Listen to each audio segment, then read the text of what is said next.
मित्रों, हमारी कहानियां सुनने के लिए हमारा चैनल सब्सक्राइब करना और बेल आइकन दबाना ना भूलें।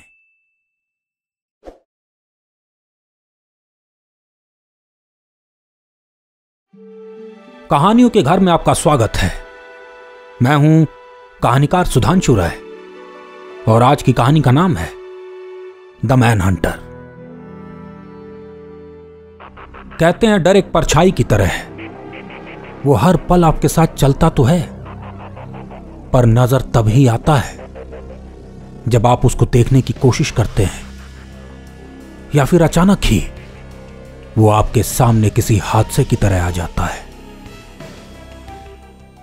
विनम एक ऐसा शहर था जो धरती के उस हिस्से में बसा था जहां मौसम अचानक बदल जाता था।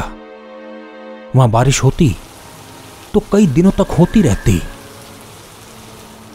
बर्फ पड़ती तो आसपास का पूरा इलाका बर्फ से ढक जाता था।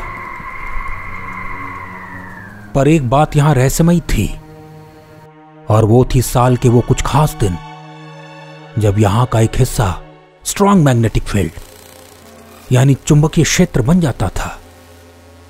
और ऐसा होते ही लोग अपना घर छोड़ कंटेनमेंट जोन यानी एक ऐसी जगह चले जाते थे जहां से बाहर जाना मना होता था। अवनीक, प्रियम और रूहानी यहां के मौसम पर एक रिपोर्ट तैयार करने आए थे कि आखिर यहां का मौसम इतना अस्थिर क्यों है। विश्व के अलग अलग जगहों पर जाकर डेटा इकट्ठा करना उनका काम था। हालांकि अवनीक खुद को पैरानॉर्मल एक्सपर्ट भी मानता था और जब भी वो किसी ऐसी जगह पर जाता था जहां अफवाहों ने डेरा जमा रखा था तो वो सच उजागर करने में लग जाता था। तीनों बर्फ से ढके रास्ते पर पैदल चल रहे थे। ये रास्ता सीधे उस शहर तक ले जाएगा, बस 15 मिनट की दूरी और बाकी है। प्रियम अगवाही कर रहा था, पर यह शायद वही समय तो नहीं जब बर्फ के आते ही लोग अपने घरों को छोड़ देते हैं। सुना है तब यहां कुछ खतरनाक होने लगता है। मैंने पढ़ा है यहां के बारे में। रूहानी वहां की ठंड में भय की अनुभूति कर सकती थी, पर जैसे ही वो शहर के करीब पहुंचे, घरों को वीरान देख समझ गए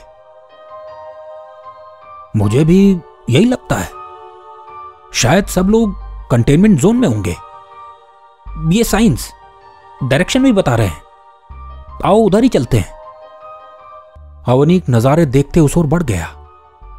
प्रियम और रूहानी भी आश्चर्य में पड़े उसके पीछे चल दिए। घर बर्फ तले दबे से दिख रहे थे, दूर दूर तक सन्नाटा पसरा था। घरों के बाहर रखे सामान ठंड में पसीजे से दिख रहे थे। कोई भी यह दृश्य देख आश्चर्य में पड़ सकता था। साइंस सीधे उन्हें उस जगह ले आए जिसे नियंत्रण क्षेत्र कहा जाता था। इलेक्ट्रिक वायर्स और एक अजीब से मेटल से घेरा गया वो इलाका लोगों से भरा था। तीनों जब वहां पहुंचे तो उस व्यक्ति को खोजने लगे जिसका नाम रोमिल था। हमें रोमिल से मिलना है, प्रियम ने जब लोगों से पूछा तो एक व्यक्ति ने रोमिल की तरफ इशारा किया। वो रहा रोमिल, वो सामने जो आग से हाथ सेक रहा है। तीनों जब रोमिल से मिले तो वो हैरान हो गया। हां, मुझे फोन तो आया था कि मैं आपकी मदद करूं, लेकिन इस समय दिमाग ठीक है आप लोगों का? हम पागल हैं जो अपना घर छोड़ यहां बैठे हैं, वो भी इतनी ठंड में। चले जाओ भैया, और मुझे तो बिल्कुल भी अपने इस प्रोजेक्ट का हिस्सा मत बनाओ। अरे पर आपने तो हां कहा था, और दिक्कत क्या है? रूहानी परेशान हो चली थी। दिक्कत है वो मैन हंटर। जिस इलाके में आप जाना चाहते हैं वो इस समय वहीं मौजूद होगा, और जो भी इस समय वहां जाता है वो वापस तो आता है पर जी नहीं पाता। कैसी बातें कर रहे हो? एक वहम के चलते लोग यहां इस तरह से रह रहे हैं। विज्ञान आगे बढ़ चुका है और यहां लोग आज भी पीछे की जिंदगी जी रहे हैं। मैं भी एक पैरानॉर्मल एक्सपर्ट हूं, और अगर कोई नेगेटिव एनर्जी होती तो पता चल जाता। अवनीक ने भरोसे वाले अंदाज में अपनी बात कही। भरोसा? वो सामने बूढ़ा व्यक्ति देख रहे हो, उससे पूछ लो। पिछले साल उसका बेटा यूरोप से आया था और तुम्हारी जैसी बातें कर रहा था। उसने वहां सामने ठीक जोन के बाहर खुद को आरी से काट लिया था। पहले हाथ, फिर पांव और फिर गर्दन, और वो भी मुस्कुराते हुए। रोमिल की आंखों में खौफ झलक रहा था। क्या मतलब? क्या ये बात सच है? मैंने ऑनलाइन पढ़ा था पर यकीन नहीं हुआ। लोग खुद को ही मार लेते हैं। रूहानी का गला सूख चला था। जी, जब तक वो मैग्नेटिक फील्ड है लोग यहीं रहते हैं, और जिस किसी की भी नजर उस मैन हंटर से मिल जाती है हम उसे इन्फेक्टेड कहने लगते हैं, क्योंकि न जाने क्यों वो हंसते हुए खुद को ही बेरहम तरीके से मार लेता है। इतना ही नहीं, जो भी इन्फेक्टेड के संपर्क में आता है वो भी अजीब सी हरकतें करने लगता है और अंत में वो भी मर जाता है। रोमिल मानो सच को भूल जाना चाहता था। हम नहीं मानते ऐसी बातें, और मैं हूं ना, मैं देख लूंगा। अवनीक ने जोर दिया। भैया तब आप ही जाओ। वो देखो, सामने ट्रांसफार्मर देख रहे हो? उसके ठीक पीछे एक पुराना सा घर है। उसका दरवाजा खोलो और इलेक्ट्रिक वायर्स को लांग कर उस तरफ चले जाओ। हाँ, मैं इलेक्ट्रिक वायर्स को कुछ देर के लिए बंद कर दूंगा। वैसे मेरी बात मानो, पछताओगे। सॉरी, पछताने के लिए तो बचोगे ही नहीं। रोमिल अजीब तरीके से देख रहा था। कुछ ही देर बाद तीनों इलेक्ट्रिक वायर्स को लांग कर उस इलाके की ओर बढ़ गए जहां मैग्नेटिक फील्ड था। लंबे ऊंचे पेड़ों पर जमी बर्फ से पानी एक एक कर नीचे की तरफ टपक रहा था। जानवर ठंड में अकड़कर मरे पड़े थे। एक अजीब सी आवाज उन्हें दूर से सुनाई दे रही थी। वो जैसे जैसे आगे बढ़ रहे थे तापमान घटता जा रहा था, अंधेरा बढ़ रहा था और हल्का हल्का कोहरा उन्हें घेरने लगा था। कहीं हम सच में मौत के मुंह में तो नहीं जा रहे ना? प्रेम हाथों को रगड़ रहा था। हां, मुझे भी डर लग रहा है। रूहानी ठिठुर रही थी। कुछ नहीं होगा, ये सब इन लोगों का बिछाया एक जाल है।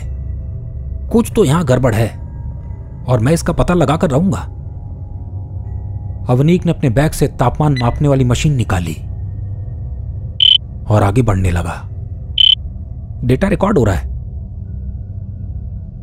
कि तभी तापमान मापने वाली मशीन जम गई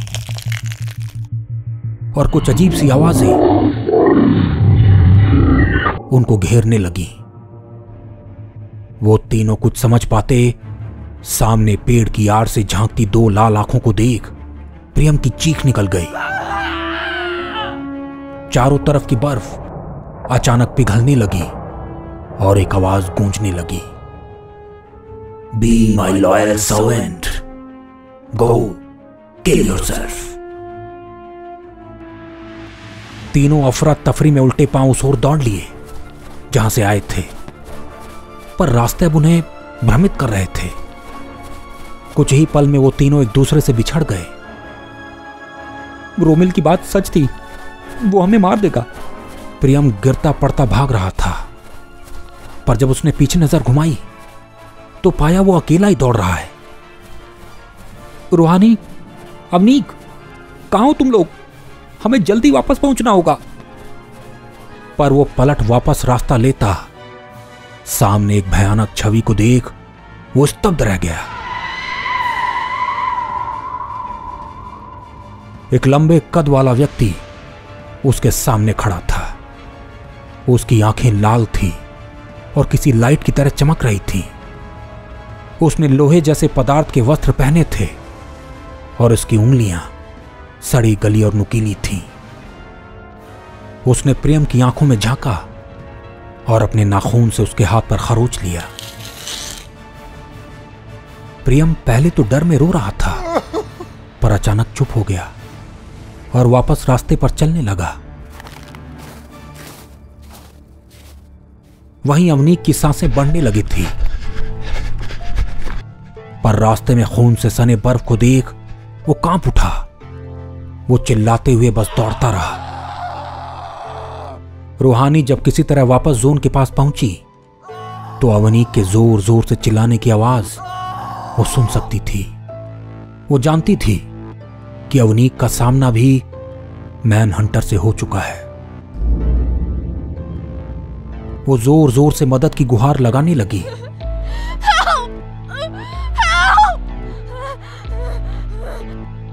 दो लोग आए भी जिन्होंने अजीब से मास्क लगाए थे, पर उन्होंने उसे वापस लेने से मना कर दिया। ये इन्फेक्टेड है, हमें भी मरवा देगी, इसे यहीं रहने दो। उनकी बातें चल ही रही थी कि तभी प्रियम उन्हें दूसरी ओर से आता दिखा। वो बदहवास सा लग रहा था। उसने आओ देखा न ताओ सामने घर के अंदर घुस गया और एक बड़ा चाकू ले आया और खुद को काटने लगा।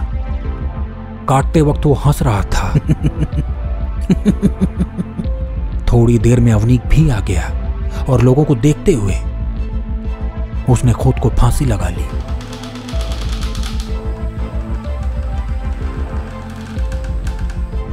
रूहानी चीखती चिल्लाती रही,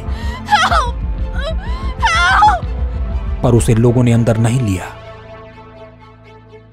अगले दिन वो भी कटी फटी मिली। लोगों का मानना है वो मैन हंटर किसी अनजान दुनिया से आता है हर साल, और शायद मैग्नेटिक फील्ड भी उसी की वजह से होती है। वो कुछ खोज रहा है जो उसे मिल नहीं रहा, पर जो भी उसे देख लेता है या उसका सामना जिससे भी हो जाता है वो दिमागी रूप से बीमार हो जाता है और खुद को मार लेता है, या यूं कहें वो उन्हें मर जाने को कहता है। इसी के साथ मैं इस कहानी और अपनी वाणी दोनों को विराम देता हूं। मित्रों, यदि यह कहानी आपको पसंद आई तो इसे लाइक और शेयर जरूर करें, और हां, हमारी कहानियां सुनते रहने के लिए हमारा चैनल सब्सक्राइब करना और बेल आइकन दबाना ना भूलें। आप हमें फेसबुक पर सुधांशु राय ऑफिशियल और इंस्टाग्राम पर कहानीकार सुधांशु राय के नाम से खोज सकते हैं।